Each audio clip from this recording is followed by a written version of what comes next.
Today's scenario is scenario number 7, Outflank, from the 2015 scenario packet.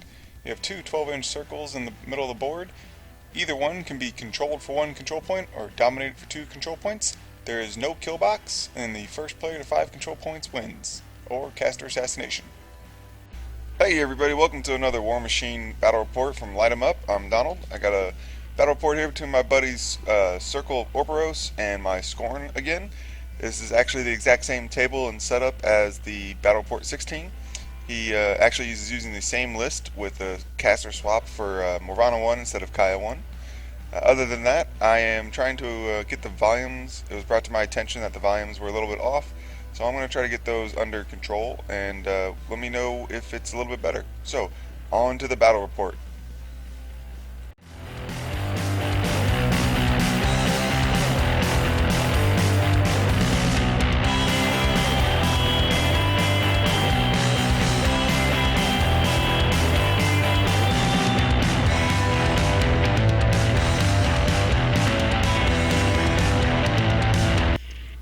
Alright, so my buddy won the roll and he decided to go first, and he's going to be going ahead and setting up his guys with blood trackers are going to eventually prey the annihilators to begin. And then he's got pretty much everything central, and I've got my forces all kind of off to my left, trying to do a scenario. I'm going to try to take out that top zone and control and dominate that top zone, and then just contest the bottom zone as much as I can.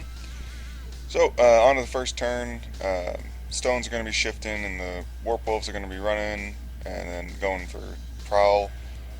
Morvhana put up regrowth on the blood trackers and restoration onto the skinwalkers, and then the skinwalkers also get zombified, and then the blood trackers will get zombified, and then everything else is just going to run forward. And those blood trackers can book it. So, this is actually going to be my first game ever against Morvhana 1, and that's interesting. I don't know, nowadays a lot of people see Morvhana 2 a lot because Morvhana 1 suffers from purification, but she's still a good caster. It's still something that I'm surprised you don't see more of, although we don't have a lot of circle players in my area. So, on to my turn, you see all the annihilators going up, running up. A couple of them getting into the forest. Soul Ward's going over there to collect some souls, and then Saxon Orc's going to run behind him, run behind the Annihilators to try to take some shots next turn. Other than that, everything's pretty much running. Morghoul put up rush onto Tibbers, and then Malakaran will run and block off line of sight to my important pieces. Beast Handlers are going to go and take off some Fury. And then pretty much everything's just running. The Gladiator gave his Animus to the Bronzeback and then trampled, and then the Bronzeback just ran. So on to Circle turn 2. She's going to upkeep her 2 spells and then go in ahead and starting with the blood trackers. They're almost all within prey, if not all of them. So they're all going to be walking up and just walking into combat, not doing any charges or anything, so that the ones that don't get into combat can just shoot. And he's going to go ahead and start taking some shots, or taking some attacks. You'll see the souls being put on the Soul Ward there. He's filling up, he's loving the feast, and my Annihilators are going down at the cyclic rate. Fortunately, he is not getting a lot of work out of his quick work because guys he's shooting at are like defense 21 because they're engaged. See a couple of my toughs getting made, and then a couple not getting made. So overall he killed 6 Annihilators and left 1 tough, and then moved into his reform movement to block out that zone. So it looks like we're each going to be trying to dominate the our left-hand zones. So there goes the Bronzeback. He's going to countercharge, and this time he's actually going to hit a Skinwalker. I don't know if any of you watched a couple battle reports before where a Bronzeback couldn't hit a Skinwalker to save his life, but this time he does, and does 6 points of damage, which is nice. And then he gets to take his admonition. I forgot to say, Morghoul would put admonition on the Bronzeback. So the Bronzeback admonitioned away when the Alpha moved into melee range with him. Alright, so then everything else is just kind of moving up. The Witch Doc gave Zombify to the Blood Trackers again. Morvhana just moved. She didn't put up any spells and didn't do anything. She measured her control to see if the Warp Wolf Stalker was going to be in range. And then the Stalker is going to get teleported and just barely be into range. So I probably should have admonitioned away from the Stalker. But that's okay. Fortunately, Stalkers are kind of pillow-fisted against Bronzebacks, which is good. You see the Bronzeback there, he hyper-aggressived into the Stalker. And then the Stalker is going to leave my Bronzeback on 15 hit points, which is just under half. So he's sitting there sitting pretty. He's only lost one aspect, so that's good because that means I only need to heal him for 1 point and he's fully healthy. After that, the clock is going to come over to me and we're going to do... So I'm still learning Annihilators, kind of, and I should not have charged. I should have just walked up and started taking attacks. Instead I charged, which means my leader there had to face directly, which put Saxon Auric in his melee range, and then when he berserked, he killed Saxon Auric. So Saxon died, one Blood Tracker died, and I believe that was it. Maybe another Blood Tracker may have, I think a second Blood Tracker may have died. Soul Ward's going to go up, and he's going to boost a shot into the damaged guy. He will hit and kill him. So the damaged guy goes bye-bye. Tibbers is going to go ahead and charge the Griffin. He did not get enraged, he just charged on his own, and turns out a non-enraged Tibbers can still kill a Griffin. And then the Gladiator is going to go up and run into the zone to be threatening for the next turn. Beast Handlers will go and remove all the fury that's on the board and enrage my Bronzeback, and also enrage Malakarn. So the goal here right now is, with where he has Morvhana, Malakarn has a straight line to her. The only thing is the Stalker is in the way and the Skinwalker is in the way. So I'm trying to beat back the Bronzeback off the Stalker into the Skinwalker to kill both of them so that Malakarn can just charge in and hopefully kill Morvhana or wipe out her beasts through transfers. Unfortunately, you see there's 4 fury there on the Bronzeback, and I forget that he is a 5 fury beast. So I think I'm out of attacks, which means, as far as I'm concerned, that plan is dead. So instead, Malakarn will charge the Warp Wolf Alpha, the Warpborn Alpha, and that's so sad. Now that I realize that there's a 5th Fury I could have used, this game probably could have ended right there. So Malakarn will take his first attack and kill the Alpha, sidestep into another Skinwalker and do significant damage to him, but not kill him because of Restoration. And then sidestep a little bit further back and actually be out of control, but since I didn't force him and I'm not going to use any forcing abilities, that doesn't really matter all that much. On to my opponent's turn. So circle turn 3.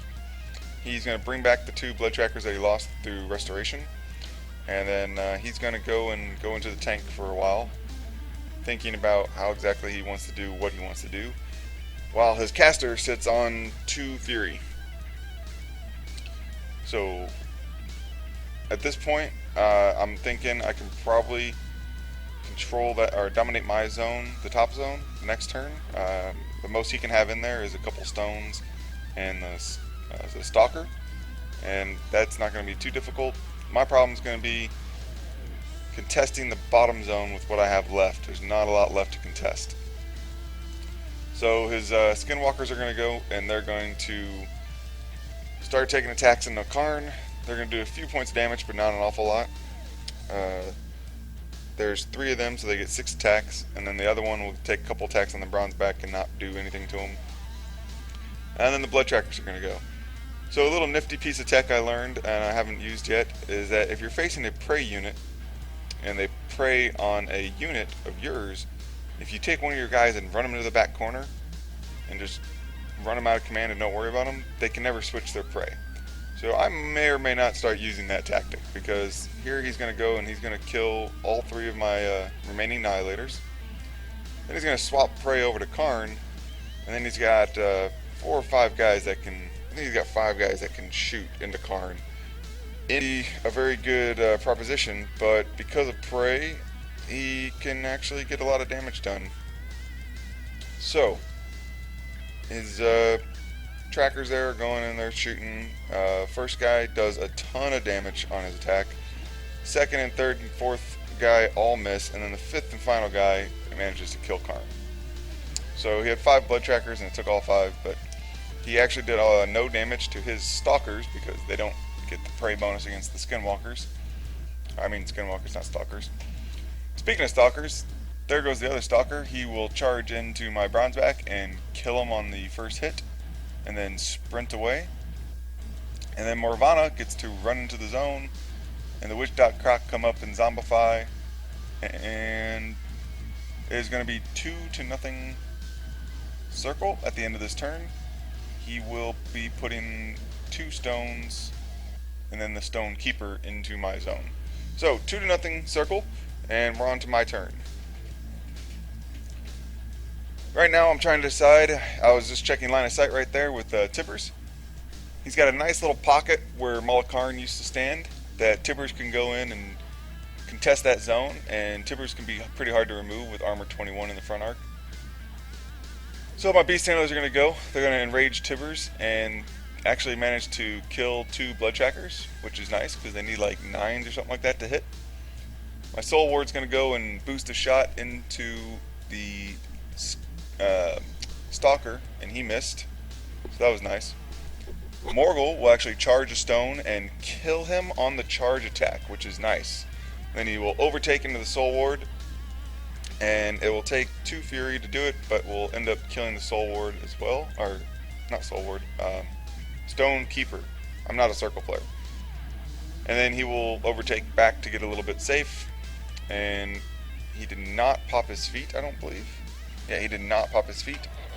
And then the Willbreaker will run up to make sure he's got Beastmaster for my Tibbers. And then Tibbers will charge in there, kill the one guy on his charge attack, which is pretty, easy to do because he's power 20. And then he's going to kill the other 2. There goes one. He'll kill the other one, and then he'll put up his Animus for bump.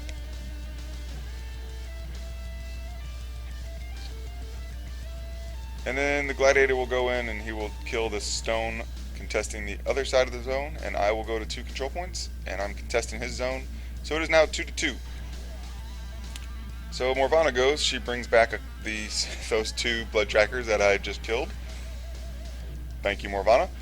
And then send in her Stalker to attack Tibbers in the back arc, so that Tibbers is only armor 19 instead of armor 21. His first hit will trigger bump, but he will only be bumped into his Skinwalker, or into his blood tracker. He didn't know about that's what bump did, but he was fortunate enough and put the blood tracker there that he was still able to attack me. That guy's going to do 20 points of damage to Tibbers. And then the Argus is going to go and he's going to combo strike for another 3 points of damage. And forget to buy his last attack. And the blood trackers are going to go, and they swapped their prey onto Tiberian after they killed Karn. So they're going to actually get charge orders, and I didn't know why he did the charge order, because he can only get a couple guys into me because he's doing charges. So he's only got 3 guys to come in on me with their charges, which is good for me. Don't get me wrong. But instead, so you got the guy at the top there, the one that charged Morghoul, ended up out of command and ended up fleeing. So he won't contest the zone. And then he'll kill a couple beast handlers, giving my soul ward some souls. And then he's going to make his charge attacks into Tibbers. and his charge attacks into Tibbers did, I believe, 1 total damage. So right now Tiberian has 6 hit points. That last Skinwalker there in the back charged Tibbers and did a total of 4 points of damage with his 2 attacks, leaving Tiberian on 2 hit points. So he's thinking here, and he's saying to himself, well, let's see what Morvhana can do, because Tiberian only has 2 hit points, and if I can kill him, I pretty much just win the game. So Morvhana will go in, and she will charge Tiberian, which you will not hear very often. And we kind of messed up here. He hits Tiberian, but does not do any damage to him. And he thought Harrow was on hit, not on damage, so Tiberian is going to be affected by Harrow, which is a very important ability in the next turn. So, no control points were scored because he contested my zone with that last stone. And on to my turn.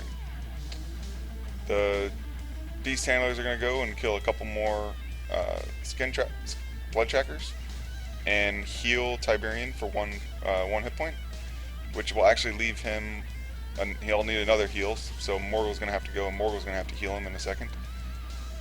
First off though, the gladiator, who did not frenzy, trampled over to the stone and killed the stone, so that I will be able to dominate the zone again. My Willbreaker will go up and ancillary attack Tiberian to kill the Witch-Dot Croc. Unfortunately, he does not kill him because he leaves him on 1 hit point. That's okay. The only thing out on the Tibbers right now is Spirit, so Morghoul's going to walk up and he is going to pop his feet and he's going to heal Tiberian's Spirit so that he can be forced. Tiberian's going to go and he will hit the Witch-Dot Croc with his shield, killing the Croc, and then he was going to take a Tetsupo onto Morvhana. So he boosts the hit, boosts damage, and kind of need to explain this a little bit. So, since we thought Harrow went off, that means that Morvhana can transfer damage to the model that hits her that has Harrow on it, which would be Tiberian. Morghoul's feat says that enemy models may not have damage transferred to them, does not say that enemy models cannot transfer damage. So as far as we knew, Morvhana could transfer to Tibbers, which is correct as far as we know. If I'm wrong, please correct me in the rules or in the comments below. But that means that Tiberian, who is hitting at dice +5 but has 4 hit points left, is actually hitting at dice +1 on Morvhana. Morvhana has 15 or 14 hit points, 15 hit points. So I need to roll a 15 to kill her because she has 16 hit points, and I need to roll a 15 to kill her essentially. And I rolled a 10. So, some rules mistakes. Obviously, if we had remembered that Harrow, or if we had seen that Harrow has to damage in order to work, this game would have been over in my favor, most likely, because I would have killed Morvhana right there with a second hit. And then also, when I activated Morghoul, if I would have just hit Morvhana with a Torment, which I had the Fury to do, and then Morvhana couldn't heal anyway because she can't heal. She can't transfer if she heals. Or she can't heal if she transfers. So she still would have died.